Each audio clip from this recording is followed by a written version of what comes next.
Le livreur m'a attrapé par le bras, alors que je montais déjà les quelques marches du perron. « Madame, votre fille a mis quelque chose d'étrange dans la sauce des pâtes, » a-t-il chuchoté, les yeux remplis de peur. « Je m'appelle Geneviève Dubois, j'ai 68 ans, et jusqu'à hier, je croyais que ma propre fille m'aimait. Ce qu'elle ne savait pas, c'est que pendant plus de 40 ans, j'ai conservé des reçus, des lettres et des souvenirs de chaque sacrifice que j'ai fait pour notre famille. » Ce dimanche-là avait commencé comme tant d'autres. Un café fort préparé dans la cafetière italienne à 6 heures du matin, l'arrosage des rosiers dans le petit jardin de devant, et, en fin d'après-midi, le dîner chez Claire. Notre tradition depuis qu'elle est veuve, il y a 3 ans, dans le quartier chic de Beaulieu, à Poitiers. Je n'aurais jamais imaginé qu'entre une assiette de gnocchis et un verre de vin de Loire, ma vie allait changer à tout jamais. Quand le livreur m'a raconté ce qu'il avait vu dans la cuisine, j'ai senti le sol se dérober sous mes pieds. J'ai pris une profonde inspiration, je me suis assise à table et, les mains tremblantes, j'ai décidé que cette nuit-là, je ne mourrais pas et que, si mes soupçons se confirmaient, je ne serais plus jamais la même mère qu'avant. L'odeur du bœuf bourguignon, riche et prometteuse, flottait dans l'air de la cuisine moderne et impeccable de Claire. C'était un arôme qui, n'importe quel autre dimanche, aurait réchauffé le cœur de Geneviève Dubois, lui rappelant d'innombrables repas de famille, des rires partagés autour d'assiettes fumantes. Mais ce dimanche-là, l'arôme semblait être un masque, un voile parfumé cachant quelque chose d'acide et de glacial. La fourchette de Geneviève planait au-dessus des gnocchis artisanaux, recouverts d'une sauce veloutée, mais ses doigts, noueux et marqués par une vie de travail de la terre, sentaient un tremblement qui ne venait pas du froid. La tension à table était presque palpable. Une troisième invitée, invisible et indésirable. Claire, sa fille, assise en face d'elle, affichait un sourire qui n'atteignait pas ses yeux. C'étaient des yeux d'un bleu profond, habituellement vibrants de vie et d'une intelligence vive, mais qui semblaient maintenant 2 flaques d'eau troubles, agitées par un courant souterrain d'anxiété. Elle parlait trop, de choses futiles. Le temps, le nouveau film à l'affiche, un voisin qui avait mal taillé sa haie, des mots qui n'étaient que du bruit, un remplissage pour un silence qui criait. Marc, son gendre, aussi détaché que d'habitude, complimentait la nourriture avec un enthousiasme qui sonnait creux, perdu dans son propre monde de soucis financiers et d'ambitions professionnelles. Geneviève avait peu mangé, son estomac était noué, un pressentiment que les femmes de la campagne apprennent à respecter comme elles respectent la couleur du ciel avant une tempête. C'est pourquoi, lorsque le jeune livreur de la petite épicerie-traiteur de la rue des Carmes est arrivé avec le dessert, un clafoutis que Claire avait commandé pour épargner du travail à maman, Geneviève s'était levée, proposant d'ouvrir la porte. Elle avait besoin d'une bouffée d'air, d'un moment loin de ce sourire tendu. Pendant que Claire et Marc discutaient distraitement dans la salle à manger du vin à ouvrir pour accompagner le dessert, Geneviève a trouvé le jeune homme sur le palier extérieur. C'était un jeune au visage sérieux, peut-être âgé de 20 ans, nommé Léo. Il livrait ses courses à Saint-Savin-sur-Gartempe tous les jeudis. Elle le connaissait de vue, de leurs échanges brefs et cordiaux. Elle lui a donné un petit pourboire. Leurs doigts se sont touchés un instant. Le jeune homme ne s'est pas éloigné. Au lieu de cela, son regard s'est tourné vers la porte entr'ouverte, puis est revenu vers elle, chargé d'une urgence qui a fait manquer un battement au cœur de Geneviève. Il s'est penché, son haleine sentant le café et l'inquiétude. « Madame Dubois » a-t-il chuchoté, sa voix si basse qu'elle couvrait à peine le bourdonnement lointain de la circulation de Poitiers. « Soyez prudente. » Geneviève a froncé les sourcils. « Prudent, mon garçon ? Avec quoi ?» Les yeux de Léo étaient insérieux, presque effrayés. Il lui a saisi le bras un instant, sa main jeune et ferme sur sa peau ridée. Le geste était à la fois une excuse et un avertissement désespéré. « Votre fille » a-t-il poursuivi, la voix à peine audible. « Je faisais une livraison plus tôt, quand elle a appelé le magasin pour confirmer la commande. La porte de sa cuisine était ouverte. J'ai entendu. Elle a mis quelque chose d'étrange dans la sauce. Quelque chose pour qu'elle se sente mal. » Le monde de Geneviève a basculé. Le bourdonnement dans ses oreilles est devenu plus fort, étouffant le chant des oiseaux dans les chênes du quartier de Beaulieu. Le visage du jeune homme s'est dissous, puis est redevenu net. Quelque chose d'étrange dans la sauce. Les mots ont résonné dans le vide, qui s'était soudainement ouvert en elle. Ce n'était pas seulement un pressentiment, c'était réel. Le nœud dans son estomac s'est transformé en une pierre de glace. Elle a regardé par-dessus l'épaule de Léo, vers sa propre image reflétée dans la porte vitrée de la maison de sa fille. Une femme de 68 ans, aux cheveux gris attachés en un chignon simple, avec les lignes de la vie gravées sur son visage. Une mère dont la fille venait d'essayer de l'empoisonner. Pour comprendre la force silencieuse qui s'est élevée en Geneviève Dubois à ce moment-là, il faut retourner à Saint-Savin-sur-Gartempe. À la petite maison en pierre au volet bleu où elle vivait, c'était une maison qui sentait la cire d'abeille, la lavande séchée et le pain en train de cuire, même les jours où le four était froid. C'était l'épicentre de son univers, l'endroit où les souvenirs de son défunt mari, Jean-Pierre, dansaient encore dans les rayons de soleil qui entraient par la fenêtre de la cuisine. Geneviève n'était pas une femme de grands mots, mais de grands gestes. Ses mains, qui tremblaient maintenant sur le perron de sa fille, étaient les mêmes qui avaient arraché les mauvaises herbes de hectares de terre, qui avaient aidé à mettre au monde des dizaines de veaux, qui avaient pétri le pain et bercé Claire jusqu'à ce qu'elle s'endorme. C'était une créature de la terre du Poitou, aussi enracinée dans ce sol calcaire que les chênes qui parsemaient le paysage. Veuve depuis 3 ans, elle avait trouvé un nouveau rythme dans la solitude. Ses matinées commençaient avec le soleil, dans son jardin méticuleusement entretenu. Ce n'était pas un jardin d'ornement, mais un jardin utilitaire. Des tomates qui avaient le goût du soleil, des courgettes avec la douceur de la terre, des herbes aromatiques dont le parfum s'accrochait à ses doigts toute la journée. Son dialogue était avec les saisons, avec le cycle de la vie, de la semence à la récolte, puis à la dormance de l'hiver. Son mariage avec Jean-Pierre avait été un partenariat forgé dans le travail et une affection profonde et non démonstrative. C'était un homme de silence encore plus long que les siens, mais leur regard suffisait. Ensemble, ils avaient géré la Grive Dorée, la ferme de la famille Dubois près de Chauvigny. Ce n'était pas une grande propriété, mais elle était honnête, payant ses factures avec la sueur et la sagesse accumulées de générations. C'est là que Claire a grandi, une fillette aux cheveux blonds courant à travers les champs de tournesol, son rire résonnant contre le vaste ciel. Geneviève aimait sa fille avec une férocité silencieuse qui était sa marque de fabrique. Elle a vendu une partie du bétail quand Claire a voulu aller à l'université à Bordeaux. La première de la famille à avoir un diplôme. Elle était fière de l'ambition de sa fille, de son intelligence, de la façon dont elle naviguait dans le monde moderne avec une facilité que Geneviève n'avait jamais connue. Mais, sous la fierté, une graine d'inquiétude avait commencé à germer. Claire semblait toujours courir, toujours en vouloir plus, une maison plus grande, une voiture plus récente, des vacances plus exotiques. C'était une fin que Geneviève, contente de la simplicité de sa vie, ne comprenait pas. Après la mort de Jean-Pierre, la ferme est restée sous sa gestion. Elle a loué la plupart des terres à un voisin, ne gardant que la maison principale et un petit verger pour elle. C'était son héritage, son legs, l'endroit où ses racines et celles de Claire étaient enfouies. C'était son sanctuaire, son lien avec tout ce qu'elle avait aimé et perdu. La vie de Claire, en revanche, était une construction de verre et d'acier, comme sa maison dans le quartier de Beaulieu. Une résidence moderne, aux lignes droites, et aux immenses fenêtres donnant sur un jardin minimaliste, où la pelouse était tondue avec une précision géométrique. À l'intérieur, la décoration était digne d'un magazine, canapé de designer, art abstrait au mur, et une cuisine avec des appareils électroménagers en acier inoxydable qui semblaient n'avoir jamais été utilisés pour quelque chose de plus compliqué que de réchauffer un plat préparé. Claire, âgée de 36 ans, diplômée en gestion d'entreprise, travaillait dans un cabinet de conseil au centre de Poitiers. Elle était élégante, éloquente, l'image même de la réussite moderne. Elle avait épousé Marc, un homme tout aussi ambitieux qui travaillait dans l'immobilier. Ensemble, ils formèrent le couple parfait, organisant des dîners où l'on buvait du vin cher et discutait des dernières tendances du marché. Mais derrière les murs de verre, la structure se fissurait. Ce que Geneviève voyait comme une réussite était en réalité une montagne de dettes. Le style de vie qu'ils affichaient était financé par des prêts et du crédit facile. L'entreprise de Marc connaissait des difficultés, et le poste de Claire au cabinet de conseil, qui semblait si sûr, était menacé par une restructuration imminente. La pression consumait Claire de l'intérieur. Ses nuits étaient peuplées de relevés bancaires et de lettres de relance. Son sourire, autrefois authentique, était devenu un masque soigneusement appliqué chaque matin.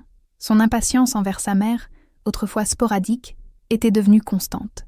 Les questions de Geneviève sur son potager ou sur le voisinage à Saint-Savin lui semblaient triviales, irritantes, venue d'un monde qu'elle s'était tant efforcée de laisser derrière elle. Le contraste entre sa vie précaire et la stabilité de sa mère était une source de ressentiment silencieux. Geneviève, dans sa petite maison payée, avec sa petite pension de veuve, et, plus importante encore, la possession de la ferme, la Grive Dorée, représentait une sécurité que Claire convoitait et méprisait à la fois. La terre qui pour sa mère était mémoire et héritage, était devenue pour sa fille un chiffre, un actif, une solution potentielle à ses problèmes écrasants. Sa seule issue. Les semaines précédant ce dimanche fatidique avaient été un crescendo de petites alarmes qui ont retenti dans le subconscient de Geneviève. Elle, qui lisait le temps dans les nuages et la santé d'un animal dans l'éclat de son pelage, savait aussi lire les gens. Et sa fille montrait des signes d'une tempête intérieure. Tout a commencé avec les appels téléphoniques. Claire, qui appelait auparavant en milieu d'après-midi pour une conversation rapide, s'est mise à appeler le soir, la voix basse et pressée. Si Geneviève demandait si tout allait bien, la réponse était toujours la même. « Oui, maman, juste beaucoup de travail, comme d'habitude. » Mais il y avait une tension dans sa voix, une note discordante. Et plus d'une fois, Geneviève l'avait entendu murmurer à quelqu'un en arrière-plan « Attends un peu », avant de reprendre la conversation avec elle, d'une joie forcée. Puis sont venues les questions, déguisées en sollicitude filiale. « Maman, tu prends bien tes médicaments pour la tension ? C'est quoi le dosage déjà ? C'est juste pour que je sache, au cas où quelque chose arriverait. Une autre fois, tu sais, je pensais, tes somnifères ? Le médecin a dit qu'ils étaient très forts, n'est-ce pas ? Tu dois faire attention à ne pas en prendre trop. » Geneviève répondait honnêtement, mais elle sentait un frisson. L'inquiétude de Claire semblait répétée, comme un scénario. Et enfin, le sujet de la ferme. La Grive Dorée. Claire la mentionnait de plus en plus souvent, mais d'une manière nouvelle et étrange. Ce n'étaient pas les souvenirs d'enfance, mais des questions pratiques, froides. « Maman, les papiers de la ferme, ils sont bien rangés ? Tu sais, avec les incendies et tout, c'est bien d'être sûre. » Et la plus glaçante de toutes, dite nonchalamment en feuilletant un magazine dans le salon de Geneviève, « J'ai entendu dire qu'ils ont ouvert une nouvelle route d'accès à Poitiers-Sud. La terre près de Chauvigny doit avoir pris beaucoup de valeur, tu ne crois pas ? C'est une chance d'avoir ce lopin de terre. C'est comme une assurance-vie, une assurance-vie. » La phrase est restée en suspens dans l'air, chargée d'un sens que Geneviève a tenté d'ignorer, mais elle n'a pas pu. Chaque question, chaque appel, chaque mention désinvolte était un petit grain de sable qui s'accumulait, formant une dune de suspicion dans son cœur. Elle essayait de chasser ses pensées, s'accusant d'être une vieille femme méfiante, de ne pas comprendre les pressions du monde moderne de sa fille. Elle aimait Claire. C'était son unique enfant, son bien le plus précieux. Et l'amour, parfois, est le plus aveugle des sentiments. Mais l'intuition, aiguisée par une vie entière d'observations silencieuses, lui murmurait que quelque chose n'allait vraiment pas. Léo Pelletier n'était pas du genre à se mêler des affaires des autres. Sa vie était simple. Travailler à l'épicerie traiteur, le panier garni, rue des Carmes, étudier la comptabilité le soir et économiser chaque euro pour aider sa mère veuve à Châtellerault. Poitiers n'était qu'une étape, un moyen d'arriver à ses fins. Son travail consistait à emballer des fromages, trancher de la charcuterie et livrer des plats chauds à des gens qui avaient plus d'argent que de temps. Il connaissait Madame Dubois de ses livraisons du jeudi à Saint-Savin. Il l'appréciait. Il y avait en elle une dignité tranquille, une gentillesse qui ne demandait rien en retour. Elle lui rappelait sa grand-mère, avec les mêmes mains calleuses et le même regard qui semblait voir plus que ce qui était montré. Elle lui offrait toujours un verre d'eau fraîche en été ou un café chaud en hiver et s'enquérait de sa mère avec un intérêt sincère. Cette semaine-là, sa fille, Madame Valois, avait appelé plusieurs fois. Léo avait pris un des appels. Elle voulait commander un repas complet pour le dimanche. Mais c'est sa façon de parler qui avait attiré son attention. Sa voix était tendue, presque tremblante, et elle a posé une question étrange. « Votre bœuf bourguignon, il y a beaucoup de vin dedans ? Ma mère ne supporte pas l'alcool. Et la sauce, est-elle très lourde ?» Elle semblait excessivement préoccupée par les détails d'un plat qu'elle avait déjà commandé. Le moment crucial, cependant, a eu lieu le dimanche matin. Léo était en route pour une livraison près du quartier de Beaulieu quand son patron l'a appelé. « Léo, passe chez Madame Valois. Elle vient d'appeler. Il semble qu'elle ait oublié quelque chose pour le dessert. Apporte-lui ce clafoutis. » Quand Léo est arrivé à l'adresse, la porte d'entrée était fermée, mais la grande baie vitrée de la cuisine, qui donnait sur le côté de la maison, était entr'ouverte. Le son d'une conversation tendue lui est parvenu. C'était la voix de Claire Valois, basse et sifflante, comme celle de quelqu'un qui ne veut pas être entendu. « Tu es sûre que ça suffit ? Ça ne va pas. Tu sais, lui faire vraiment mal, n'est-ce pas ? J'ai juste besoin que ça ressemble à un malaise, une frayeur, assez pour que le médecin dise qu'elle a besoin de soins à plein temps, qu'elle ne peut plus gérer ses affaires. » Il y eut une pause, puis la voix continua, répondant à une question inaudible de l'autre côté de la ligne. « Oui, bien sûr que Marc n'est au courant de rien. Tu me prends pour une idiote ? » Il paniquerait. « Non, ça doit être rapide et propre. Après ce qui s'est passé à La Rochelle, nous n'avons pas d'autre choix. La ferme est la seule issue. Et avec elle déclarée incapable, les papiers me reviennent. C'est ce que l'avocat a dit. Léo resta figé sur place. Incapable. La Rochelle, la ferme. » Les pièces du puzzle s'assemblèrent dans son esprit avec une clarté horrible. Il regarda le clafoutis dans sa main. Ce n'était pas un dessert, c'était un cheval de Troie. Un instant, il pensa à partir, à faire comme s'il n'avait rien entendu. Ce n'était sans pas ses affaires, il pourrait perdre son emploi. Mais alors, l'image du visage doux de Madame Dubois lui revint à l'esprit, la façon dont elle lui souriait, dont ses yeux brillaient en parlant de ses rosiers. Non, il ne pouvait pas. Sa conscience ne le lui permettrait pas. Il recula silencieusement, le cœur battant à tout rompre. Il décida d'attendre. Il livrerait le dessert plus tard, à l'heure convenue, et d'une manière ou d'une autre, il trouverait un moyen de la prévenir. C'était un risque énorme, mais la pensée de laisser cette dame aimable à la merci de sa propre fille était un fardeau qu'il n'était pas prêt à porter. De retour sur le perron, avec le murmure de Léo résonnant encore à ses oreilles, Geneviève sentit le monde se réorganiser. La confusion laissa place à une clarté froide et tranchante. Les pièces s'emboîtèrent. Les appels, les questions sur les médicaments, l'obsession soudaine pour les papiers de la ferme. Ce n'était pas son imagination. C'était un plan cruel, orchestré par sa propre chair et son propre sang. « Maman, tout va bien ?» La voix de Claire retentit depuis la porte, teintée d'une fausse inquiétude. Le garçon est parti. Geneviève se retourna lentement. Son instinct de femme de la campagne, qui avait affronté les sécheresses, les maladies du bétail et la douleur de la perte, prit le dessus. Son visage devint un masque de sérénité, cachant la tempête qui faisait rage en elle. Elle força un sourire fatigué. « Oui, chérie. Il est parti. Tu sais, je crois que ma migraine commence. » Cette lumière vive, Claire s'approcha, son visage une toile d'anxiété mal dissimulée. « Oh, maman, tu aurais dû le dire. Tu veux t'allonger un peu ? Ou peut-être un de tes comprimés ?» L'offre sonna sinistre, une confirmation voilée de ce que Léo venait de lui dire. « Non, non. Je crois que le mieux est que je rentre chez moi. J'ai besoin de ma chambre sombre et du silence de Saint-Savin, » dit Geneviève, sa voix calme et ferme. Chaque mot était un choix prudent, une pièce déplacée sur un échiquier dont elle venait de découvrir qu'elle jouait. Elle retourna dans la salle à manger pour prendre son sac. L'assiette de gnocchi, à moitié mangée, était là, innocente et mortelle. La sauce, d'un rouge riche, semblait maintenant se moquer d'elle. Avec une rapidité qui surprendrait quiconque la jugerait sur son âge, et pendant que Claire avait le dos tourné pour lui chercher un verre d'eau, Geneviève prit une serviette en tissu.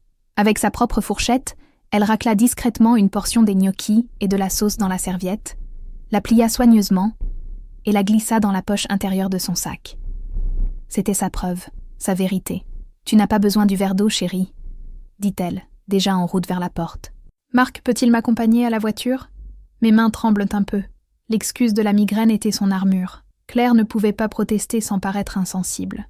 La frustration sur le visage de sa fille fut fugace, mais Geneviève la vit. C'était la frustration d'un plan qui était retardé. Sur le court trajet jusqu'à la voiture, avec Marc offrant des banalités sur la circulation, Geneviève se sentit comme une espionne en territoire ennemi. Chaque pas loin de cette maison était un pas vers sa sécurité, mais aussi un pas loin de la fille qu'elle pensait connaître. En s'asseyant dans sa vieille Peugeot, l'odeur familière de l'intérieur de la voiture fut un réconfort doux amer. Elle fit un signe de la main, sourit comme on s'attendait à ce qu'elle le fasse, et partit, laissant derrière elle la façade de Beaulieu et le goût amer de la trahison dans sa bouche. La route de Poitiers à Saint-Savin-sur-Gartempe n'a jamais semblé aussi longue. Les champs de tournesol, avec leurs têtes lourdes tournées vers le soleil couchant, défilaient par la fenêtre comme des taches floues de jaune et de vert. Normalement, ce paysage apaisait l'âme de Geneviève. C'était sa maison, son territoire. Mais aujourd'hui, chaque kilomètre parcouru était un compte à rebours, un temps volé pour digérer l'impensable. Ses mains serraient le volant, avec une force qui rendait ses jointures blanches. L'image du visage de Claire, son sourire tendu, se répétait dans son esprit, sa petite fille. Le bébé qu'elle avait allaité, l'enfant dont elle avait nettoyé les genoux écorchés, l'adolescente dont elle avait gardé les secrets. Comment cette petite fille était-elle devenue la femme qui pouvait, consciemment, mettre quelque chose dans la nourriture de sa propre mère pour lui faire du mal? Des larmes chaudes et silencieuses commencèrent à couler sur son visage, traçant des chemins dans les rides que la vie et le soleil avaient sculptées. Ce n'étaient pas des larmes d'apitoiement, mais d'une douleur profonde, la douleur d'un deuil pour quelque chose qui n'était pas encore mort, mais qui était déjà irrémédiablement brisé, la confiance. L'amour inconditionnel qu'elle avait toujours ressenti pour sa fille était maintenant entaché d'une tache sombre de peur et de trahison. Elle pensa à Jean-Pierre. Qu'aurait-il dit, lui, avec son pragmatisme inébranlable? Aurait-il vu les signes avant elle? Aurait-il perçu la cupidité grandir dans les yeux de sa fille, comme une mauvaise herbe? Probablement. Il avait toujours dit que Claire avait les yeux plus gros que le ventre, une ambition qui pouvait la mener loin, ou au bord d'un précipice. Geneviève, dans son amour de mère, avait toujours défendu sa fille, appelant cela de la détermination. Maintenant, le mot qui lui venait à l'esprit était autre, cruauté. À mi-chemin, elle gara la voiture sur une petite aire de repos, à l'ombre d'un platane. Le moteur éteint, le seul son était celui des cigales et de son propre cœur battant de manière erratique. Elle ouvrit son sac sur le siège passager. Là se trouvait la serviette en tissu, un petit paquet blanc taché de rouge. C'était surréaliste, la preuve d'une trahison si domestique, si intime, la sauce d'un déjeuner du dimanche. Elle prit une profonde inspiration, l'air chaud de la fin de l'après-midi remplissant ses poumons. Les larmes s'arrêtèrent. La douleur laissa place à une résolution froide comme l'acier. Elle n'était pas une victime. Elle était Geneviève Dubois, une femme qui connaissait la différence entre tailler une branche pour que l'arbre pousse plus fort et couper les racines. Sa fille avait tenté de couper les racines, et c'était quelque chose qu'elle ne pouvait pas permettre. Pas pour la ferme, pas pour l'argent, mais pour elle-même, pour la mémoire de Jean-Pierre, pour la vérité. Elle redémarra le moteur. Sa destination n'était plus seulement sa maison, c'était le début d'une bataille qu'elle n'avait pas choisie, mais qu'elle n'allait pas perdre. En arrivant à Saint-Savin, le soleil se couchait déjà derrière l'abbaye, peignant le ciel de teintes orangées et violettes. La familiarité de son village, le salut d'un voisin promenant son chien, la vue de sa propre maison avec les pétunias débordant des jardinières, tout cela, qui lui apportait habituellement la paix, semblait maintenant appartenir à une vie antérieure, une vie qui s'était terminée quelques heures plus tôt, sur le perron d'une maison à Poitiers. À l'intérieur, le silence était dense. Elle se dirigea directement vers la cuisine, le cœur de sa maison. Elle ouvrit le réfrigérateur. Son doux bourdonnement un son constant dans sa vie. Elle prit un petit sac en plastique, de ceux qu'elle utilisait pour congeler les haricots verts de son potager. Les mains tremblant légèrement, elle déplia la serviette en tissu et transféra soigneusement son contenu dans le sac, les gnocchis et la sauce. Elle scella le sac, enlevant autant d'air que possible, et le plaça sur l'étagère du bas, derrière un pot de confiture de figues. Regarder ce petit sac en plastique, c'était regarder la matérialisation de l'horreur. Ce n'était plus un soupçon, un mot chuchoté. C'était un objet, réel, tangible, une preuve. Elle ferma la porte du réfrigérateur et s'appuya contre le plan de travail, sentant une profonde fatigue envahir ses os. Ce n'était pas une fatigue physique, mais un épuisement de l'âme. Elle regarda autour d'elle, dans sa cuisine bien rangée, la table en bois où Claire, enfant, faisait ses dessins, la chaise où Jean-Pierre s'asseyait pour lire le journal. Chaque objet était imprégné de souvenirs, d'amour, d'une vie construite sur des fondations de confiance. Et maintenant, un poison, littéral et figuré, était entré dans ce sanctuaire. Le téléphone sonna, son timbre strident déchirant le silence. Son cœur sursauta. Elle regarda l'afficheur. C'était Claire. La main de Geneviève plana au-dessus de l'appareil. Que voulait-elle? Vérifier si la migraine avait empiré? Si le plan fonctionnait? Même à distance, elle laissa sonner. 1, 2, 3 fois. La sonnerie s'arrêta. suivi du son du répondeur qui s'activait. La voix de Claire remplit la pièce, artificiellement douce. « Maman, c'est moi. Je t'appelle juste pour savoir si tu es bien arrivée et si tu te sens mieux. Je me suis inquiétée. Appelle-moi quand tu pourras. Bise, je me suis inquiétée. » Les mots étaient comme de l'acide. Geneviève sentit une vague de nausée. Elle effaça le message. Elle ne pouvait pas entendre cette voix. Pas maintenant. Cette nuit-là, Geneviève ne dormit pas. Elle s'assit dans son fauteuil dans le salon sombre, avec seulement le clair de lune entrant par la fenêtre, veillant sur ses pensées. Le choc initial cédait la place à une clarté stratégique. Que faire ensuite? Confronter Claire seule? Non. Sa fille mentirait. Le déni serait sa première et plus forte défense. Elle avait besoin de plus que sa parole et un sachet de gnocchis. Elle avait besoin d'alliés. Elle avait besoin d'un plan aussi solide que la pierre de l'abbaye de son village. Au lever du jour, sa décision était prise. Il y avait 2 personnes qu'elle devait contacter. La première était le jeune Léo, son témoin improbable. La seconde était Maître Moreau, l'avocate de la paroisse. Une femme à la réputation impeccable et à l'esprit aussi vif que son regard. La douleur ne la paralyserait pas. Elle la transformerait en action. Le lundi s'est levé, gris et humide, un reflet parfait de l'état d'esprit de Geneviève. Son premier appel a été pour l'épicerie traiteur. Elle a demandé à parler à Léo. Sa voix était calme, maîtrisée, celle d'une cliente posant une question normale. Quand le jeune homme a répondu, elle est allée droit au but. « Léo, ici Geneviève Dubois. Je vous remercie pour ce que vous avez fait hier. C'était très courageux. J'ai encore une chose à vous demander, mais il faut que ce soit en personne. C'est très important. » Il y eut une pause de l'autre côté de la ligne. Geneviève l'entendit prendre une profonde inspiration. « Bien sûr, Madame Dubois. Mon jour de congé est demain. Je peux prendre le premier bus pour Saint-Savin. »« Non, » dit Geneviève fermement. « C'est trop risqué que quelqu'un nous voie. Et je ne veux pas que vous perdiez votre jour de congé. Je viens à Poitiers. Retrouvons-nous à votre pause déjeuner. Vous connaissez le jardin des plantes? Près de l'ancien amphithéâtre. Personne ne nous dérangera là-bas. »« Oui, madame. »« À midi, » accepta-t-il, sa jeune voix maintenant ferme, comme si la décision de Geneviève lui avait aussi donné de la force. Le deuxième appel fut pour maître Hélène Moreau. L'avocate, une femme d'une 50aine d'années, à la voix claire et directe, écouta l'histoire de Geneviève en silence. Elle ne l'interrompit pas, ne fit aucun bruit de choc ou de pitié. Elle écouta simplement.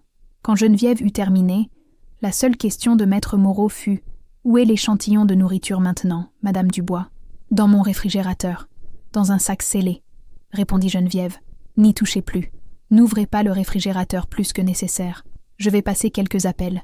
Soyez à mon bureau à 15h, et, si possible, amenez le jeune livreur avec vous. » À 11h30, Geneviève était assise sur un banc dans le jardin des plantes. L'air était frais, et peu de gens se promenaient sur les sentiers. Léo arriva ponctuellement à midi, le visage pâle et anxieux. Il s'assit à côté d'elle, gardant une distance respectueuse. « Madame Dubois, je ne savais pas quoi faire, » commença-t-il, la voix vacillante. « Ça me semblait tellement mal. » Geneviève posa une main sur son bras. « Vous avez fait ce qu'il fallait, Léo. La seule chose juste. Maintenant, j'ai besoin que vous me racontiez, avec le plus de détails possible, exactement ce que vous avez entendu ma fille dire au téléphone. » Léo ferma les yeux un instant, comme pour rembobiner le souvenir. Puis, il lui raconta tout. La mention de la nécessité de faire croire à un malaise, la référence à La Rochelle, la certitude que son gendre, Marc, n'était au courant de rien, et la conclusion glaçante sur le fait que les papiers de la ferme lui reviendraient une fois sa mère déclarée incapable. Chaque mot était un clou enfoncé dans le cercueil de l'image que Geneviève avait de sa fille. La Rochelle. C'était nouveau. Des dettes, peut-être? La pression de quelqu'un? Cela expliquait le désespoir, mais n'excusait pas la cruauté. Seriez-vous prêt à raconter cela à quelqu'un d'autre? À une avocate et, possiblement, à la police? Demanda Geneviève, son regard fixé sur le sien. Léo déglutit. La peur était visible sur son visage, peur de perdre son emploi, de s'impliquer dans quelque chose de dangereux. Mais ensuite, il regarda Geneviève, sa posture droite, la douleur contenue dans son expression, et sa résolution se solidifia. « Oui, madame, je le ferai. » Sur ce banc de jardin, sous les feuilles d'un vieux marronnier, une alliance improbable fut scellée, celle d'une veuve de 68 ans et d'un étudiant de 20 ans, unis par un terrible secret et la quête de la vérité. Le bureau de maître Moreau se trouvait dans une rue tranquille près de la cathédrale Saint-Pierre. C'était un espace sobre, tapissé de livres, qui sentait le papier ancien et le café fort. L'avocate, avec ses lunettes à monture fine et ses cheveux gris coupés de manière pratique, dégageait une aura de compétence calme. Elle écouta l'histoire de Léo avec la même attention concentrée qu'elle avait accordée à Geneviève. Elle posa des questions précises, claires, notant les réponses dans un carnet. Aucune émotion ne transparaissait sur son visage, seulement la concentration d'une professionnelle analysant un problème complexe. Quand Léo eut terminé, elle posa son stylo. « Merci, monsieur Pelletier. Votre courage est remarquable. » Puis elle se tourna vers Geneviève. « Nous avons un témoin crédible d'une intention et d'un mobile, et nous avons la preuve matérielle, qui doit être analysée au plus vite. Mon conseil est le suivant. Nous n'allons pas procéder par étapes. Nous n'allons pas confronter votre fille en privé. Cela ne ferait que lui donner le temps de détruire des preuves et de construire un récit. Nous allons agir de manière décisive. » Elle se pencha sur la table, ses yeux sombres fixés sur ceux de Geneviève. « Demain matin, nous irons d'abord au commissariat.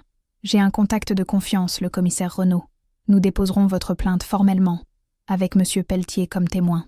Ils délivreront un mandat pour récupérer l'échantillon de nourriture chez vous et, plus important encore, pour perquisitionner le domicile de votre fille. Ils chercheront l'ingrédient supplémentaire, ainsi que tout document prouvant le mobile que monsieur Pelletier a entendu, dette, problème financier. » Le plan était rapide, brutal et efficace. Il laissait peu de place à l'émotion, ce qui, à ce moment-là, était une bénédiction pour Geneviève. « Et après ?»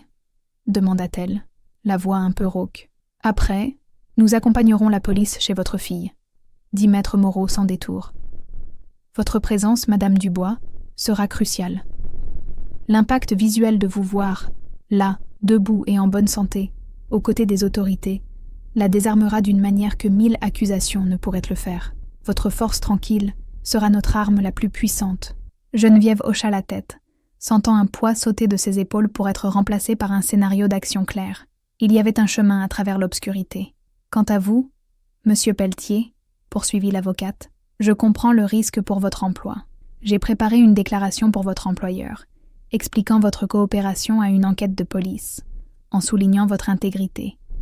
Légalement, ils ne peuvent pas vous licencier pour cela. Moralement, ils devraient vous donner une promotion. » Léo esquissa un petit sourire, le premier que Geneviève le vit faire. En sortant du bureau, le ciel gris de Poitiers semblait un peu moins oppressant. Geneviève savait que la nuit serait longue et que le lendemain matin serait le plus difficile de sa vie. Mais elle n'était plus seule. Elle avait la loi de son côté, un témoin courageux et sa propre détermination, nouvellement découverte et inébranlable. Elle allait affronter sa fille. Non pas comme une mère blessée, mais comme une gardienne de la vérité. Geneviève a passé cette nuit-là éveillée, mais ce n'était pas une veille d'angoisse comme la précédente. C'était une veille de préparation. Elle a rangé sa petite maison avec une précision méthodique, comme si l'ordre extérieur pouvait imposer un semblant d'ordre à son chaos intérieur. Elle a épousseté de vieilles photographies, dont une de Claire enfant, souriant sans dents, assise sur les épaules de Jean-Pierre au milieu d'un champ de lavande. Un instant, la douleur est revenue, aiguë et lancinante. Elle a pris le cadre, ses doigts traçant le visage souriant de sa petite fille. Qui était cette étrangère qui vivait dans sa maison, portait son visage et planifiait sa ruine? Elle a posé la photo face contre la table. Elle ne pouvait pas la regarder maintenant. Le matin, elle s'est habillée avec un soin particulier. Pas sa robe en coton habituelle, mais un pantalon en lin bien coupé et un chemisier en soie bleue, la couleur des yeux de sa fille. Elle a peigné ses cheveux et les a attachés en son chignon habituel, mais avec une fermeté presque provocante. En se regardant dans le miroir, elle n'a pas vu une victime âgée et fragile. Elle a vu une femme. Une femme qui avait survécu à des hivers rigoureux, à des pertes douloureuses, et qui allait survivre à cela aussi. Le trajet jusqu'à Poitiers était différent de celui de la veille. Aujourd'hui, elle ne fuyait pas une vérité. Elle se dirigeait vers elle. Elle a retrouvé Léo et maître Moreau dans un café discret près du commissariat. Le visage du jeune homme était tendu, mais déterminé.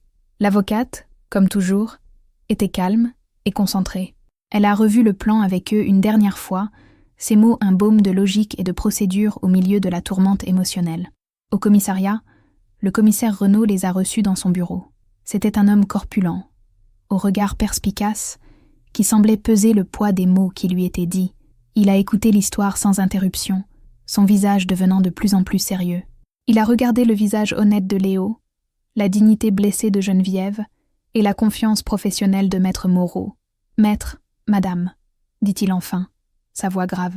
C'est une accusation très sérieuse, mais la convergence du témoignage auditif, du mobile financier et de la preuve matérielle que vous prétendez avoir est plus que suffisante pour que nous agissions. » Il a passé quelques appels.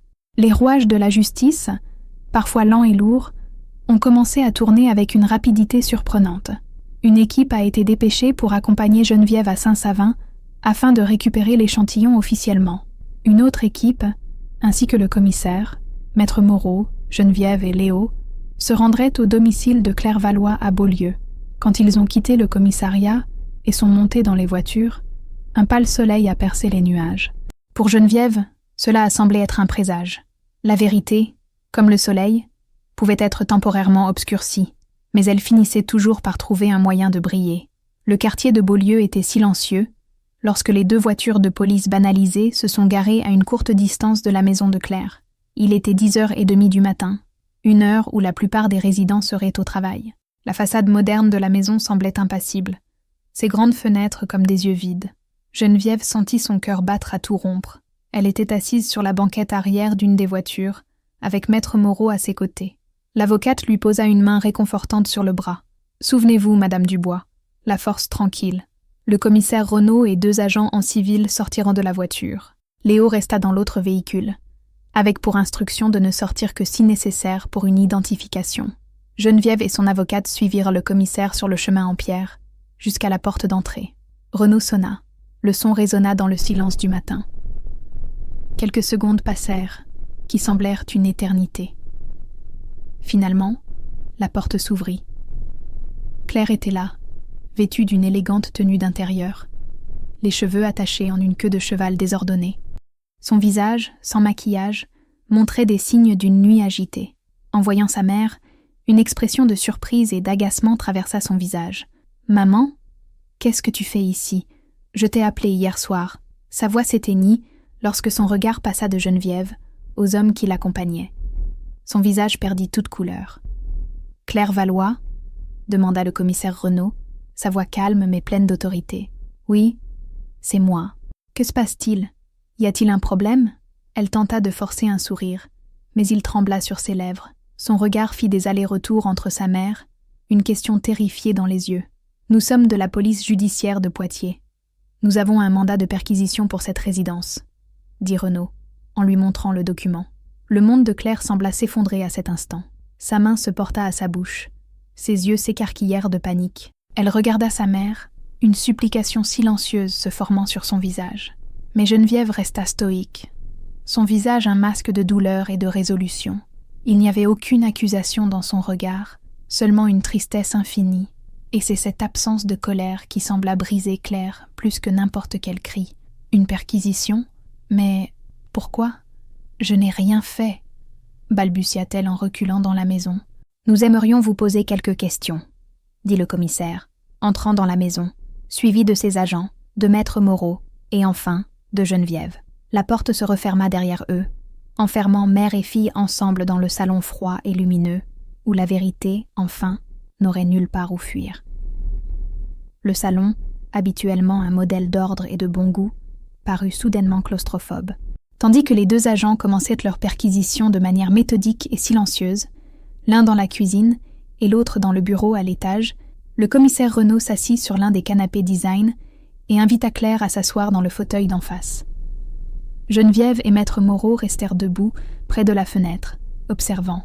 La présence de Geneviève était une force silencieuse et puissante dans la pièce. Claire s'assit sur le bord du fauteuil, tordant ses mains sur ses genoux. Elle tremblait visiblement. Ses yeux ne quittèrent pas sa mère, comme si elle cherchait une explication, une issue. « Madame Valois », commença le commissaire, sa voix toujours calme. « Nous enquêtons sur une allégation très grave. Une allégation selon laquelle vous auriez tenté d'administrer une substance nocive à votre mère, Geneviève Dubois, lors du déjeuner de dimanche. » Quoi ? Le déni de Claire fut un cri aigu. « C'est absurde. C'est ridicule. Je n'ai jamais... »« Maman, dis-leur que c'est un mensonge !» Geneviève resta silencieuse, son regard ferme. « J'aime ma mère. Pourquoi ferais-je une chose pareille ? Elle a eu une migraine, c'est tout. Elle en a souvent. Claire regardait désespérément de Renaud à sa mère, sa voix montant d'une octave. « Nous avons des raisons de croire que ce n'était pas une migraine », dit calmement le commissaire. « Un témoin a entendu une de vos conversations téléphoniques dimanche matin. Une conversation où vous discutiez de la nécessité de faire passer votre mère pour malade, de la rendre incapable, afin de pouvoir accéder à ses biens, plus précisément, à une ferme près de Chauvigny. » Le visage de Claire devint blanc comme de la cire. La mention spécifique de la conversation téléphonique, du mobile, la frappa comme un coup physique. Elle ouvrit la bouche pour parler, mais aucun son ne sortit. « Le témoin a également mentionné des problèmes à La Rochelle, » poursuivit Renaud, implacable. « Aimeriez-vous nous en parler, Madame Valois ?» À ce moment, l'agent qui était dans la cuisine revint. Dans ses mains gantées, il tenait un petit flacon en verre, à moitié vide, avec une étiquette de pharmacie. Il le montra au commissaire. « Trouvé au fond d'une poubelle, sous le marque de café », dit l'agent. Renaud prit le flacon et lut l'étiquette. Un sédatif puissant, prescrit à Marc Valois, il y a 6 mois, pour des insomnies. Je suppose que votre mari ne sait pas que son médicament a disparu. N'est-ce pas, Madame Valois? Ce fut le coup de grâce. La preuve matérielle, trouvée dans sa propre maison. Le tissu de mensonge de Claire se déchira complètement. Son corps se recroquevilla sur lui-même, et un sanglot sec et douloureux lui échappa. La façade de réussite, de contrôle, de fille dévouée, s'effondra en poussière, révélant la femme désespérée et terrifiée qui se cachait en dessous. Elle releva la tête, les larmes coulant librement sur son visage. Elle regarda, non pas le commissaire, mais sa mère, et dans son regard, il n'y avait plus de déni, seulement l'aveu silencieux d'une trahison écrasante. Les sanglots de Claire emplirent le silence de la pièce. C'étaient des sons laids, arrachés des profondeurs d'un désespoir qu'elle avait contenu pendant des mois. Geneviève sentit une pointe de douleur dans sa poitrine, le vieil instinct maternel voulant courir vers sa fille, la prendre dans ses bras et la réconforter. Mais elle resta immobile. Le réconfort, maintenant, serait un mensonge.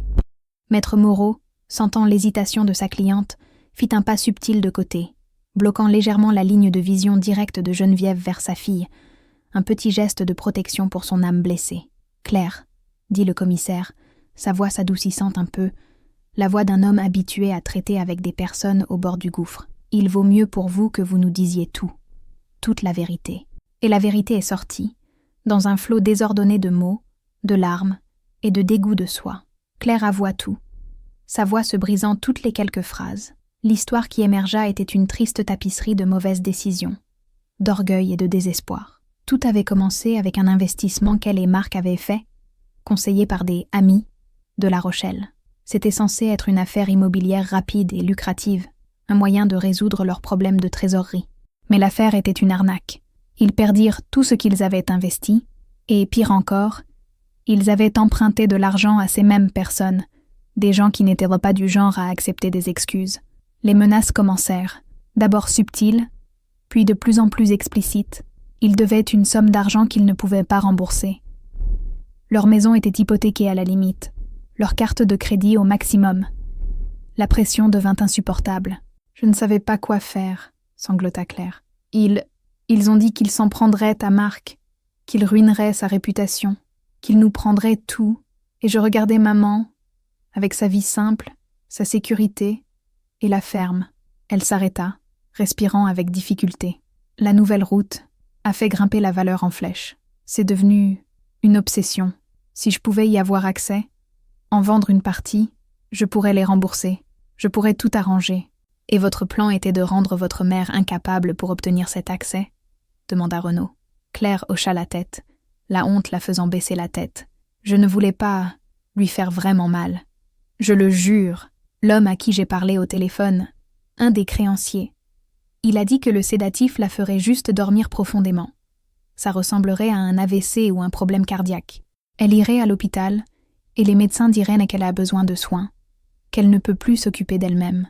Je serai sa tutrice légale. J'aurai le contrôle. Elle regarda Geneviève, ses yeux implorant la compréhension, le pardon. C'était juste pour te faire peur, maman. J'allais m'occuper de toi après, je le jure. J'allais te donner la meilleure vie. C'était juste pour prendre le contrôle, pour nous sauver. Sa justification pathétique flottait dans l'air. Elle n'avait pas vu la monstruosité de son plan.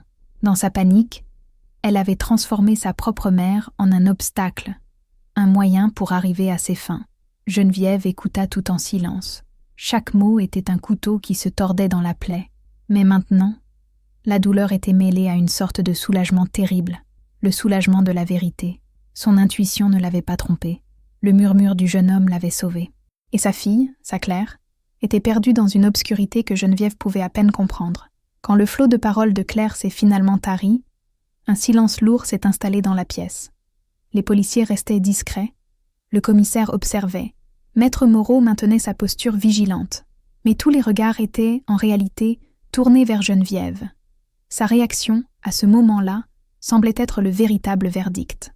Geneviève a lentement traversé la pièce, ses pas feutrés sur le parquet poli. Elle s'est arrêtée devant le fauteuil où sa fille m'était recroquevillée, un amas de misère. Claire n'osait pas lever les yeux. Geneviève n'a rien dit.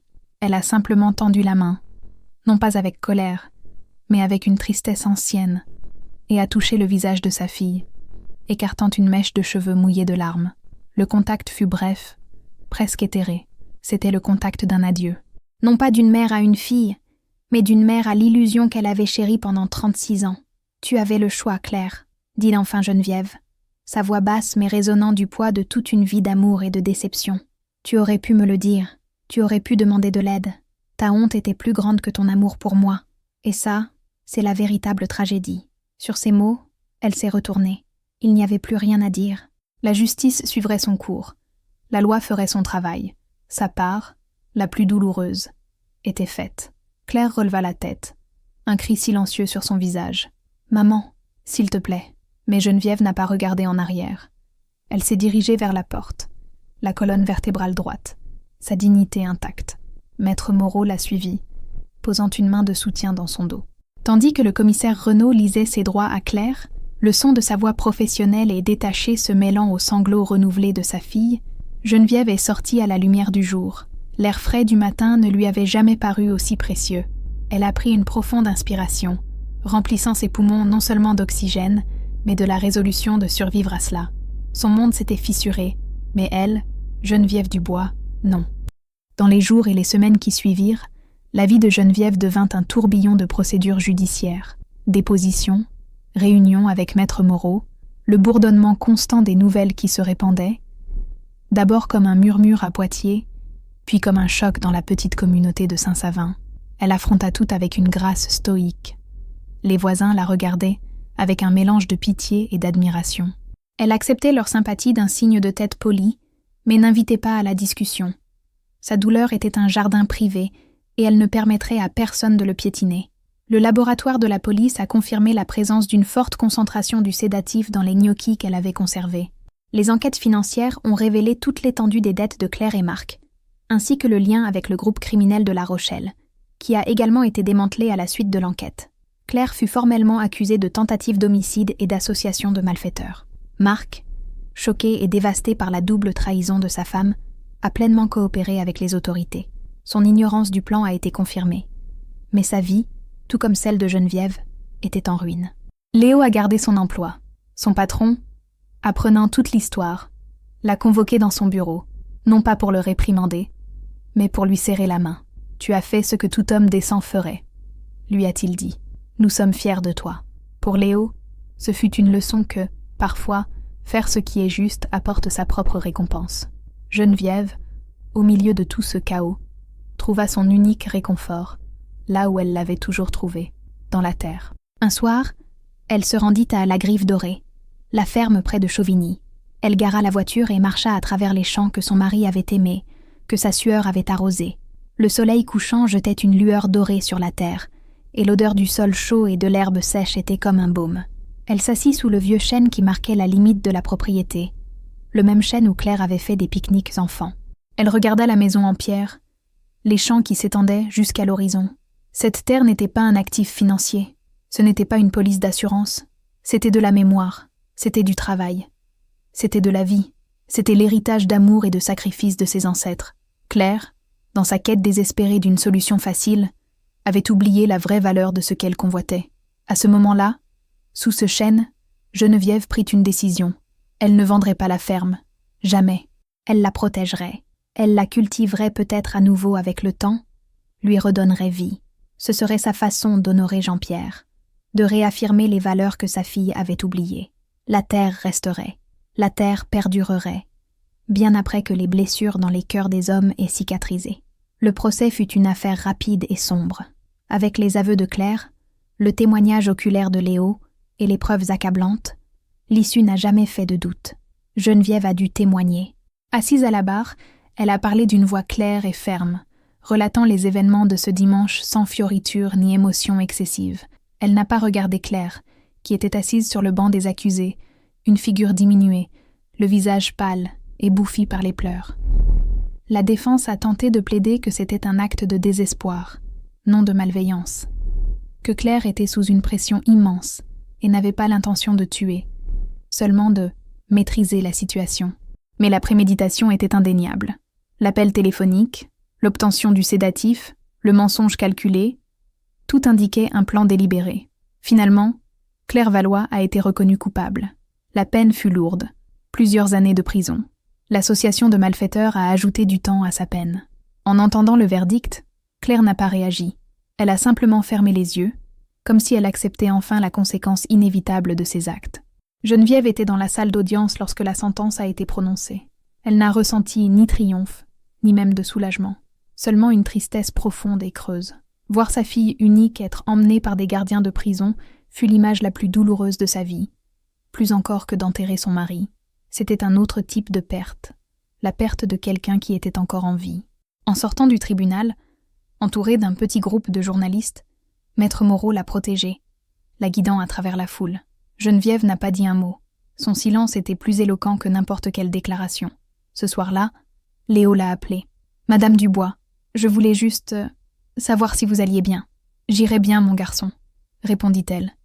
Et pour la première fois depuis longtemps, une trace de chaleur revint dans sa voix. « Et vous, Léo, n'oubliez jamais votre bonté. Dans ce monde, elle est plus rare et plus précieuse que n'importe quel lopin de terre. Leur amitié improbable, forgée dans le feu de cette crise, serait l'une des rares lumières à la guider à travers les ténèbres qui suivaient. La vie, comme les saisons dans son jardin, a continué. L'automne est arrivé, couvrant Saint-Savin d'un manteau de feuilles dorées et rouges. Geneviève a trouvé un nouveau rythme, un rythme plus lent, plus introspectif. Les matinées étaient toujours consacrées à son jardin, ses mains trouvant du réconfort au contact de la terre. Les après-midi étaient souvent passés à lire, ou à se promener le long de la Gartempe, regardant l'eau couler, indifférente aux drames humains. Elle a commencé à se rendre plus souvent à la Grive Dorée. Au début, elle se contentait de marcher sur la propriété. Puis, elle a commencé à faire de petites réparations à la maison. Elle a réparé une clôture, repeint les volets d'un bleu frais, le même bleu que sa maison à Saint-Savin. Avec l'aide d'un jeune du village, elle a nettoyé le vieux verger, taillant les pommiers et les poiriers qui étaient devenus sauvages. Les gens du village, voyant sa détermination, ont commencé à lui offrir leur aide. Un voisin a labouré un petit lopin de terre pour elle. La femme du boulanger lui a apporté des graines de légumes anciens. Lentement, un coin de la ferme a commencé à reprendre vie. Pas comme une exploitation agricole, mais comme un grand jardin, son jardin. Un jour, alors qu'elle arrachait des mauvaises herbes, elle a vu la voiture de Maître Moreau remonter le chemin de terre. L'avocate est sortie, habillée de manière plus décontractée que Geneviève ne l'avait jamais vue. « Je suis venue voir comment avançait votre projet », dit Hélène avec un sourire. Les deux femmes se sont promenées dans le jardin renaissant. Leur relation avait transcendé celle de cliente et avocate. Elles étaient devenues amies, unies par un respect mutuel. « Les gens me demandent parfois si j'ai pardonné », dit soudain Geneviève, sa voix calme. C'est une question étrange. Pardonner implique qu'on peut revenir à ce qui était avant, et c'est impossible. Elle s'arrêta et regarda ses mains sales de terre. Je ne sais pas si c'est du pardon. C'est de l'acceptation. J'accepte que la fille que j'ai élevée se soit perdue. J'accepte la douleur que cela m'a causée. Et j'accepte que ma vie, maintenant, c'est ça, cette terre, ce silence. Et ce n'est pas une mauvaise vie, Hélène. Ce n'est pas celle que j'aurais choisie, mais c'est la mienne. L'avocate hocha la tête, comprenant. La résilience de cette femme était l'une des choses les plus remarquables qu'elle ait jamais vues. 1 an passa. Claire purgeait sa peine dans une prison à quelques heures de là. Geneviève ne lui a pas rendu visite. La blessure était trop profonde, la trahison trop crue. Mais elles échangèrent des lettres. Pas souvent, peut-être une tous les 2 mois. Les premières lettres de Claire étaient pleines de remords, d'apitoiement sur soi et de demandes désespérées de pardon. Geneviève répondait brièvement et poliment, parlant du temps, du jardin, des petites nouvelles de Saint-Savin. Elle n'offrait pas le pardon que sa fille cherchait, mais elle n'offrait pas non plus de condamnation. Elle offrait juste une connexion, un fil fin et fragile, mais ininterrompu. Un jour, une lettre différente arriva. Le ton était nouveau. Il y avait moins de désespoir et plus de réflexion. « Chère maman », écrivait Claire, « j'ai passé beaucoup de temps à réfléchir ici, à réfléchir à comment j'en suis arrivée là. La vérité, c'est que j'ai passé toute ma vie à fuir la ferme, la vie simple que papa et toi aviez. Je la trouvais trop petite pour moi. Je voulais le monde, mais je ne voulais pas travailler pour l'obtenir de la manière honnête comme vous l'avez fait. Je voulais des raccourcis, et les raccourcis m'ont menée dans une impasse. Je sais que j'ai détruit ta confiance, et peut-être ton amour, et je vis avec ça tous les jours. Je ne t'écris pas pour te demander pardon, car je sais que je ne le mérite pas encore. Je t'écris pour te dire que je commence à comprendre la valeur de ce que vous m'avez donné, non pas en termes de terre ou d'argent, mais en termes de caractère, une valeur que j'ai jetée. J'essaie de la retrouver, ici, dans cet endroit improbable. Je travaille à la bibliothèque de la prison. Je lis, je réfléchis. Pour la première fois de ma vie, je suis honnête avec moi-même. Avec amour, Claire. Geneviève a lu la lettre plusieurs fois. Pour la première fois, elle a entrevu, non pas la petite fille qu'elle avait perdue, mais une femme qui, peut-être un jour, pourrait retrouver son chemin. Elle a plié la lettre et l'a rangée dans une boîte en bois où elle gardait ses biens les plus précieux. Elle n'a pas répondu immédiatement. Elle a laissé les mots s'installer, comme la terre après une douce pluie. Le printemps suivant arriva avec une exubérance particulière. Les arbres fruitiers de la Grive Dorée éclatèrent en fleurs blanches et roses. Le petit champ que Geneviève avait planté était verdoyant des premières feuilles de laitue et de radis. L'air sentait la terre humide et la promesse. Un samedi ensoleillé, Léo vint lui rendre visite. Il était maintenant à l'université, étudiant sérieusement, mais il ne perdait jamais le contact. Il apportait toujours un gâteau de sa mère ou une nouvelle variété de fromage à lui faire goûter. Il l'aida à réparer une partie du toit de la grange, et ils travaillèrent côte à côte, dans un silence confortable. En fin d'après-midi, ils s'assirent sur les marches de la ferme, buvant de la limonade maison. « Vous semblez heureuse, Madame Dubois », dit Léo en l'observant. Geneviève sourit, un sourire authentique qui illumina tout son visage. « Je suis en paix, Léo. Le bonheur est un visiteur. La paix est ce qui reste quand le visiteur s'en va. » Elle regarda son jardin, les champs qui s'étendaient au-delà. Sa vie avait été détournée de son cours par un acte de trahison inimaginable. Mais, ce faisant, elle avait redécouvert sa propre force, son lien avec la terre et son but. Son histoire ne serait pas définie par la trahison de sa fille, mais par sa propre résilience. Elle était la gardienne de la Grive Dorée, non seulement de la terre, mais des souvenirs et des valeurs qu'elle représentait. L'avenir était incertain. Peut-être qu'un jour, dans de nombreuses années, Claire sortirait de prison, une femme changée. Peut-être qu'un jour, elles pourraient s'asseoir ensemble, non pas comme avant, mais comme 2 survivantes de leur propre choix, et trouver un nouveau type de relation. Ou peut-être pas. Geneviève ne vivait pas dans cette attente. Elle vivait dans le présent, dans le soleil qui réchauffait sa peau, dans le goût de la limonade, dans la beauté des fleurs de ses pommiers. Elle savait que les cicatrices resteraient à jamais, mais tout comme la terre labourée, les cicatrices étaient aussi un signe que la vie avait continué, que le sol avait été retourné pour permettre une nouvelle croissance. Et dans la paix silencieuse de la Grive Dorée, Geneviève Dubois, la femme qui a refusé de se briser, était prête à voir ce qui allait fleurir ensuite. La terre de la Grive Dorée continuera de porter ses fruits, témoin silencieux de la résilience d'une femme qui, comme la nature elle-même, sait qu'après l'hiver le plus rude, le printemps trouve toujours son chemin. L'histoire de Geneviève nous rappelle que la vérité, aussi douloureuse soit-elle, est le seul sol fertile pour la paix. Si ce voyage vous a touché, si la force tranquille de Geneviève vous a inspiré, montrez votre soutien. Abonnez-vous à la chaîne, laissez un like et partagez dans les commentaires ce qui vous a le plus marqué dans cette histoire. Votre participation est ce qui nous permet de continuer à cultiver ces récits.